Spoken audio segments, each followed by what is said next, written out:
Sorts ಬಂದಿದೆ. ಯಾಕೋ ತುಂಬಾ ನೋವುಗಳಾಗಿರುವಂತಹದ್ದು ರೆಪ್ರೆಸೆಂಟ್ ಆಗಿದೆ. ಕೆಲವೊಬ್ಬರಿಗೆ ಬ್ಯಾಕ್ ಸ್ಟ್ಯಾಬಿಂಗ್ ಆಗಿರುವಂತಹದ್ದು ರೆಪ್ರೆಸೆಂಟ್ ಆಗಿದೆ. ಯಾಕೋ ಕೆಲವೊಬ್ಬರಿಗೆ ಕೆಲವೊಂದು ವಂಚನೆಗಳಾಗಿರುವಂತಹದ್ದು ರೆಪ್ರೆಸೆಂಟ್ ಆಗ್ತಾ ಇದೆ. ಆದ್ರಿಂದ ನೀವು ತುಂಬಾ ಬೇಜಾರಲ್ಲಿರುವಂತಹದ್ದು ರೆಪ್ರೆಸೆಂಟ್ ಆಗ್ತಾ ಇದೆ. ಲಾಸ್ಟಿನಲ್ಲಿ ಬಂದಿರುವಂತಹ ಕಾರ್ಡ್ಸ್ ಗಳು ಯಾವ್ದಪ್ಪ ಅಂದ್ರೆ 3 ಆಫ್ ಸೋರ್ಟ್ಸ್ ಬಂದಿದೆ. Next card knight of pentacles ಬಂದಿದೆ. 6 ಆಫ್ ಕಪ್ಸ್ ಬಂದಿದೆ. 3 ಆಫ್ ಸೋರ್ಟ್ಸ್ ನಿಮ್ಮ ಬಾಟಮ್ ಆಫ್ ದ ಡಕ್ನಲ್ಲಿ 10 ಆಫ್ ಸೋರ್ಟ್ಸ್ ಬಂದಿತ್ತು. ನೋವುಗಳಾಗಿದೆ, ಬ್ಯಾಕ್ ಸ್ಟ್ಯಾಬಿಂಗ್ ಅಂದ್ರೆ ಏನೋ ಕೆಲವು ವಂಚನೆಗಳು ನಿಮ್ಮ ಲವ್ ಲೈಫ್ ನ ವಿಚಾರವಾಗಿ ಆಗಿರುವಂತಹದ್ದು ಬಾಟಮ್ ಆಫ್ ದ ಡಕ್ನಲ್ಲಿ ಹೇಳಿದ್ದೆ. ರೀಸೆಂಟ್ ಪಾಸ್ಟ್ ನಲ್ಲಿ ನಿಮ್ಗೆ ಅಷ್ಟು ನೋವುಗಳಾಗಿರುವಂತಹದ್ದು, ಬೇಜಾರುಗಳಾಗಿರುವಂತಹದ್ದು, ನೀವು ಕೆಲವೊಂದು ರೀತಿಯ ಕೆಲವೊಬ್ರು ಅಳ್ತಾ ಇರುವಂತಹದ್ದು ಕೂಡ ಇಲ್ಲಿ ರೆಪ್ರೆಸೆಂಟ್ ಆಗ್ತಾ ಇದೆ. ತುಂಬಾ ನೋವನ್ನ ಪಟ್ಟಿರುವಂತಹದ್ದು ನಿಮ್ಮ ಲವ್ ಲೈಫ್ ನ ವಿಚಾರವಾಗಿ ರೆಪ್ರೆಸೆಂಟ್ ಆಗ್ತಾ ಇದೆ. ನೆಕ್ಸ್ಟ್ ನಿಮ್ಗೆ ಸೆಕೆಂಡ್ ಕಾರ್ಡ್ ಬಂದಿರುವಂತಹದ್ದೇನು ನೈಟ್ ಆಫ್ ಪೆಂಟಿಕಲ್ಸ್ ಬಂದಿದೆ. ನೈಟ್ ಆಫ್ ಪೆಂಟಿಕಲ್ ಏನನ್ನ ರೆಪ್ರೆಸೆಂಟ್ ಮಾಡುತ್ತೆ, ನಿಮ್ಮ ಲವ್ ಲೈಫ್ ಅನ್ನ ಉಳಿಸ್ಕೊಳ್ಳೋದಕ್ಕೆ ಬಹಳಷ್ಟು ಪ್ರಯತ್ನವನ್ನ ಮಾಡಿದ್ರಿ. ಡೇ ಟು ಡೇ ದಿನ ಅದನ್ನ ಉಳಿಸ್ಕೊಬೇಕು, ಅದನ್ನ ಕಾಪಾಡ್ಕೋಬೇಕು, ಅದನ್ನ ನಾನು ಕಳ್ಕೋಬಾರ್ದು ಅನ್ನೋದು ನಿಮ್ಮ ರೀಸೆಂಟ್ ಪಾಸ್ಟ್ ನಲ್ಲಿ ನೀವು ತುಂಬಾ ಪ್ರಯತ್ನಗಳನ್ನ ಮಾಡಿದಿರಾ. ಆದ್ರೆ ಈ ನೈಟ್ ಆಫ್ ಪ್ಯಾಂಟಿಕಲ್ಸ್ ಏನಿದೆಯಲ್ಲ, ಇದರ ಕ್ಲಾರಿಫಿಕೇಶನ್ ಕಾರ್ಡ್ ಬಂದಿರುವಂತಹದ್ದು 4 ಆಫ್ ಕಪ್ಸ್ ಬಂದಿದೆ.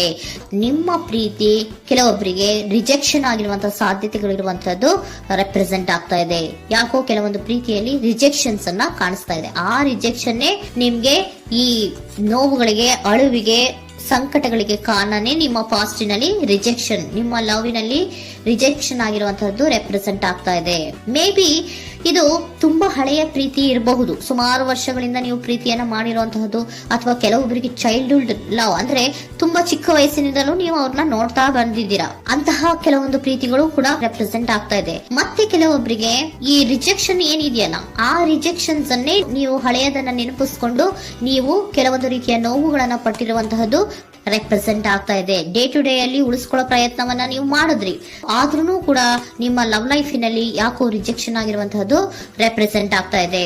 ಕೆಲವೊಂದು ರೀತಿಯ ಹಳೆಯ ವಿಚಾರಗಳನ್ನ ಮತ್ತೆ ಮತ್ತೆ ಮತ್ತೆ ಮತ್ತೆ ನೆನಪಿಸ್ಕೊಂಡು ಬೇಜಾರನ್ನ ಪಡ್ತಾ ಇರುವಂತಹದ್ದು ನಿಯರ್ ಪಾಸ್ಟಿನಲ್ಲಿ ರೆಪ್ರೆಸೆಂಟ್ ಆಗ್ತಾ ಇದೆ. ಅಟ್ ಪ್ರೆಸೆಂಟ್ ನಲ್ಲಿ ನಿಮ್ಗೆ ಬಂದಿರುವಂತಹದ್ದು devil card, high priestess card and love card ಬಂದಿದೆ. ಯಾಕೆ ಹಳೆಯದನ್ನ ನೀವು ನೆನಪಿಸ್ಕೊಂಡು ಬೇಜಾರು ಮಾಡ್ಕೋತಾ ಇದ್ದೀರಾ ಅಂದ್ರೆ, ಡೆವಿಲ್ ಕಾರ್ಡ್ ಏನನ್ನ ರೆಪ್ರೆಸೆಂಟ್ ಮಾಡುತ್ತೆ, ಅಡಿಕ್ಷನ್ ಅನ್ನ ರೆಪ್ರೆಸೆಂಟ್ ಮಾಡುತ್ತೆ. ಅಂದ್ರೆ ತುಂಬಾ ಹಚ್ಕೊಂಡ್ಬಿಟ್ಟಿರೋದು, ಅವ್ರನ್ನ ಬಿಟ್ಟಿರೋಕ್ ಆಗೋದೇ ಇಲ್ಲ ನನಗೆ ಅನ್ನೋಂಥ ರೀತಿಯಲ್ಲಿ ಅಷ್ಟು ನೀವು ಅವ್ರನ್ನ ಪ್ರೀತಿಸ್ತಾ ಇರುವಂತಹದ್ದು, ಅಷ್ಟು ಅಡಿಕ್ಷನ್ ಆಗಿರುವಂತಹದ್ದು ಇಲ್ಲಿ ರೆಪ್ರೆಸೆಂಟ್ ಆಗ್ತಾ ಇದೆ. The high priestess card represent ಆಗ್ತದೆ. ಏನು ನಿಮ್ಮ ಮನಸ್ಸು ಹೇಳ್ತಾ ಇರುವಂತಹದ್ದು, ನಿಮ್ಗೆ ಏನಂತ ಹೇಳ್ತಾ ಇದೆ, ಇಲ್ಲ ನಾನು ಪ್ರೀತಿಸ್ತಾ ಇದ್ದೀನಿ, ಅವರು ಪ್ರೀತಿಸ್ತಾ ಇದ್ದಾರೆ ಅನ್ನುವಂಥದ್ದು ನಿಮ್ಮ ಮನಸ್ಸು ಪದೇ ಪದೇ ಹೇಳುವಂತದ್ದು. ಮತ್ತೆ ನಿಮ್ಮ ಮನಸ್ಸು ಅಥವಾ ಅಂತರಾತ್ಮ ಏನ್ ಹೇಳುತ್ತಲ್ಲ, ಆ ಅಂತರಾತ್ಮದ ಬಗ್ಗೆ ನೀವು ಹೆಚ್ಚು ಗಮನವನ್ನ ಕೊಡುವಂತಹದ್ದು ರೆಪ್ರೆಸೆಂಟ್ ಆಗ್ತಾ ಇದೆ. ಅದಲ್ದಿರ ನಿಮ್ಮ ಲವ್ ಲೈಫ್ ನ ವಿಚಾರವಾಗಿ ನೀವು ತಿಳ್ಕೊಳ್ಳುವಂತಹ ವಿಷಯಗಳು ಇದೆ. ಸ್ವಲ್ಪ ತಿಳ್ಕೊಳ್ಳಿ. ನಿಮ್ಮ ಅಂತರಾತ್ಮ ಏನ್ ಗೈಡೆನ್ಸ್ ಕೊಡ್ತಾ ಇದೆಯೋ ಅದರ ಬಗ್ಗೆ ಹೆಚ್ಚು ಗಮನವನ್ನ ಕೊಡಬೇಕಾಗಿರುವಂತಹದ್ದು ಅಟ್ ಪ್ರೆಸೆಂಟಿನಲ್ಲಿ ರೆಪ್ರೆಸೆಂಟ್ ಆಗ್ತಾ ಇದೆ. ಯಾಕೆ ಅಂದ್ರೆ ನೀವು ಇಲ್ಲಿ ಅಡಿಕ್ಷನ್ಸ್ ಅಲ್ಲಿ ಇದ್ದೀರಾ. ಈ ಅಡಿಕ್ಷನ್ ಅಲ್ಲಿ ಇದ್ದಾಗ ನಿಮ್ಗೆ ಬಿಟ್ಟಿರಕ್ ಆಗೋದೇ ಇಲ್ಲ ಅಂದಾಗ ಏನಾಗುತ್ತೆ, ಮತ್ತೆ ನೋವುಗಳು ಶುರುವಾಗೋ ಸಾಧ್ಯತೆಗಳಿದೆ. ಸೊ ಅದಕ್ಕೆ ನೀವೇನ್ ಮಾಡ್ಬೇಕು, ಹೈಪರ್ ಸ್ಟ್ರೆಸ್ ಏನ್ ಹೇಳ್ತಾ ಇದ್ದಾರೆ, ಅಂತರಾತ್ಮದ ಮಾತನ್ನ ಕೇಳು, ನಾನು ಏನೋ ನಿಮ್ಗೆ ಹೇಳ್ತಾ ಇದ್ದೀನಿ, ಸ್ವಲ್ಪ ಕಿವಿಗೊಟ್ಟು ಕೇಳು ಅಂತ ಹೇಳ್ತಾ ಇರುವಂತದ್ದು. ಅಟ್ ಪ್ರೆಸೆಂಟಿನಲ್ಲಿ ನೀವು ಮಾಡ್ತಾ ಇರುವಂತಹದ್ದು ಕೆಲವೊಂದು ಅಂತರಾತ್ಮದ ಮಾತುಗಳನ್ನ ಕೇಳುವಂತಹ ಪ್ರಯತ್ನವನ್ನ ನೀವು ಮಾಡ್ತಾ ಇರುವಂತಹದ್ದು ರೆಪ್ರೆಸೆಂಟ್ ಆಗ್ತಾ ಇದೆ. ನಿಮ್ಮ ಲವ್ ಲೈಫಿನ ವಿಚಾರವಾಗಿ ಮತ್ತಷ್ಟು ವಿಷಯಗಳನ್ನ ತಿಳ್ಕೊಳ್ಳುವಂತಹದ್ದು ಇದೆ, ಕೆಲವೊಂದು ರಹಸ್ಯಗಳಿದೆ ಅನ್ನುವಂಥದ್ದು ರೆಪ್ರೆಸೆಂಟ್ ಮಾಡ್ತಾ ಇದೆ. ಯಾಕೆ ಅಂದ್ರೆ high priestess card represented by secrets ಅನ್ನ ರೆಪ್ರೆಸೆಂಟ್ ಮಾಡುತ್ತೆ. ಕೆಲವೊಂದು ವಿಚಾರಗಳನ್ನ ತಿಳ್ಕೊ ಕೆಲವೊಂದು ವಿಚಾರಗಳ ಬಗ್ಗೆ, ನಿನ್ನ ಲವ್ ಲೈಫಿನ ವಿಚಾರಗಳ ಬಗ್ಗೆ ಇನ್ನೂ ಸ್ವಲ್ಪ ವಿಚಾರಗಳನ್ನ ತಿಳ್ಕೊ ಅನ್ನೋದು ನಿಮ್ಮ ಅಂತರಾತ್ಮದ ಮಾತು ಹೇಳ್ತಾ ಇರುವಂತದ್ದು ರೆಪ್ರೆಸೆಂಟ್ ಆಗ್ತಾ ಇದೆ. ಲವರ್ ಕಾರ್ಡ್ ಬಂದಿದೆ, third card. So lover card ಏನನ್ನ ರೆಪ್ರೆಸೆಂಟ್ ಮಾಡುತ್ತೆ, ನೀವಿಬ್ರು ಒಂದು ರೀತಿಯ ಸೋಲ್ಮೇಟ್ಸ್ ಅನ್ನ ರೆಪ್ರೆಸೆಂಟ್ ಮಾಡುತ್ತೆ, ಒಂದು ರೀತಿಯ ಬಾಂಡೇಜ್. ಯಾಕೆ ಈ ಅಡಿಕ್ಷನ್ ಬರುತ್ತೆ, ಒಂದು ರೀತಿಯ ಬಾಂಡೇಜ್ ಇರುವಂತಹದ್ದು, ತುಂಬಾ ಸಾಮರಸ್ಯ, ನಾವಿಬ್ರು ಬಿಟ್ಟಿರಕ್ ಆಗೋದಿಲ್ವೇನೋ, ನಾವಿಬ್ರು ಲವ್ವರ್ಸ್ ಅನ್ನೋ ತರ ನೀವು ಅಟ್ ಪ್ರೆಸೆಂಟಿನಲ್ಲಿ ಆಲೋಚನೆಗಳನ್ನ ಮಾಡ್ತಾ ಇರುವಂತದ್ದು ರೆಪ್ರೆಸೆಂಟ್ ಆಗ್ತಾ ಇದೆ. ನೆಕ್ಸ್ಟ್ ನೀವು ಇಮಿಡಿಯೇಟ್ ಫ್ಯೂಚರ್ ನಲ್ಲಿ ಮಾಡುವಂತಹದ್ದೇನು, ನೀವು ಇಮಿಡಿಯೇಟ್ ಫ್ಯೂಚರ್ ನಲ್ಲಿ ನೀವು ಮಾಡುವಂತಹದ್ದು ಬಹಳ ಧೈರ್ಯದಿಂದ ಕೆಲವೊಂದು ನಿರ್ಣಯಗಳನ್ನ ನಿಮ್ಮ ಲವ್ ಲೈಫಿನ ವಿಚಾರವಾಗಿ ಮಾಡುವಂತಹದ್ದು ರೆಪ್ರೆಸೆಂಟ್ ಆಗ್ತಾ ಇದೆ. ಆಲೋಚನೆಯನ್ನ ಮಾಡ್ತಾ ಇದ್ರ, ನಾನು ಧೈರ್ಯವಾಗಿ ಏನೋ ಕೆಲವೊಂದು ಆಲೋಚನೆಗಳನ್ನ ಮಾಡಬೇಕು, ಮುಂದೆ ಬರಬೇಕು ಅನ್ನುವಂತಹ ಇಂಡಿಪೆಂಡೆಂಟ್ ಆಗಿ ಕೆಲವು ನಿರ್ಧಾರಗಳನ್ನ ಮಾಡಬೇಕು ಅನ್ನೋದನ್ನ ರೆಪ್ರೆಸೆಂಟ್ ಮಾಡ್ತಾ ಇದೆ. ನೆಕ್ಸ್ಟ್ ಕಾರ್ಡ್ ಬಂದಿರುವಂತಹದ್ದೇನು, two of cups, equal given and take. ಇದರಲ್ಲಿ ರೀತಿಯಲ್ಲಿ ಶೇರಿಂಗ್ ಅನ್ನೋದು ಇದೆ. ನಿಮ್ಮ ಪ್ರೀತಿಯಲ್ಲಿ ಒಂದು ಬಾಂಡೇಜ್ ಇದೆ, ಸಾಮರಸ್ಯ ಇದೆ, ಪ್ರೀತಿ ಇದೆ.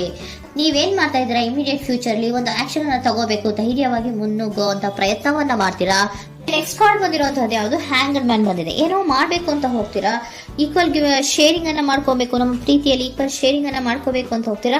ಆದ್ರೂ ಕೂಡ ನೀವು ಅಲ್ಲಿ ಏನ್ ಮಾಡ್ತೀರಾ, ಪಾಸ್ ಮಾಡ್ತೀರಾ, ನಿಂತು ಬಿಡ್ತೀರಾ. ಅಯ್ಯೋ ಏನಾಗುತ್ತೋ ಏನೋ, ಇರು ಅಂತ ಉಲ್ಟಾ ಆಲೋಚನೆಯನ್ನ ಮಾಡ್ತೀರಾ. ಅದಕ್ಕೆ ನಿಮ್ಗೆ ಇಲ್ಲಿ ಕಾರ್ಡ್ ಬಂದಿರುವಂತದ್ದು ಏನಂದ್ರೆ, surrender your fear of intimacy. Open up ಆಗೋದಕ್ಕೆ, ನೀವು ಆತ್ಮೀಯವಾಗಿ ಆಗೋದಕ್ಕೆ ನಿಮಗೆ ಭಯ ಇರುವಂತಹದ್ದೇ ಇಲ್ಲಿ ಪಾಸ್ಗೆ ಕಾರಣ. ಕೆಲವೊಂದು ರೀತಿಯ ವಿಚಾರಗಳಲ್ಲಿ ನೀವು ಭಯ ಪಡ್ತಾ ಇರುವಂತದ್ದೇ ನಿಮ್ಮ ಲವ್ ಲೈಫಿನಲ್ಲಿ ನಾನ್ ಆಕ್ಷನ್ ಅನ್ನ ರೆಪ್ರೆಸೆಂಟ್ ಮಾಡೋದು. ನಿಮ್ಗೆ ಏಂಜಲ್ ಗೈಡೆನ್ಸ್ ಏನ್ ಕೊಡ್ತಾರೆ ಅನ್ನೋದನ್ನ ನೋಡೋಣ. ಇಫ್ ಯು ಬಿಲೀವ್, ನಿಮ್ಗೆ ನಂಬಿಕೆ ಇದೆಯಾ, ನಿಮ್ಮ ಪ್ರೀತಿ ಮೇಲೆ ನಿಮ್ಗೆ ನಂಬಿಕೆ ಇದೆಯಾ, ಟೇಕ್ ಎ ಆಕ್ಷನ್ ಅನ್ನ ತಗೊಳ್ಳಿ. ಯಾಕೆ ಮುಂದೆ ಹೋಗ್ತೀರಾ, ಹಿಂದೆ ಬರ್ತೀರಾ, ಏನೋ ಮಾಡ್ಬೇಕಂತ ಬಹಳಷ್ಟು ರೆಡಿಯಾಗಿ ಈ ತರ ಮಾತಾಡ್ಬೇಕು ಆ ತರ ಮಾತಾಡ್ಬೇಕು ಅಂತ ಹೋಗ್ತೀರಾ. ಆದ್ರೆ ಭಯ ಪಟ್ಕೊಂಡು ಮತ್ತೆ ವಾಪಸ್ ಹಿಂದಕ್ಕೆ ಬಂದ್ಬಿಡ್ತೀರಾ. ಏನು ಮಾಡಲ್ಲ, ನೀವು ಸುಮ್ನೆ ಪ್ರಾಕ್ಟೀಸ್ ಮಾಡ್ತೀರಾ ಅಷ್ಟೇ.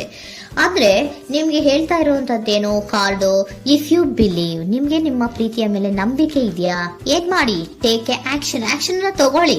ಓಕೆನಾ. ಸೊ ಕಾಂಪ್ರಮೈಸ್ ಆಗುವಂತ ಸಾಧ್ಯತೆಗಳಿದೆ ಅನ್ನುವಂಥದ್ದು ರೆಪ್ರೆಸೆಂಟ್ ಆಗ್ತಾ ಇದೆ.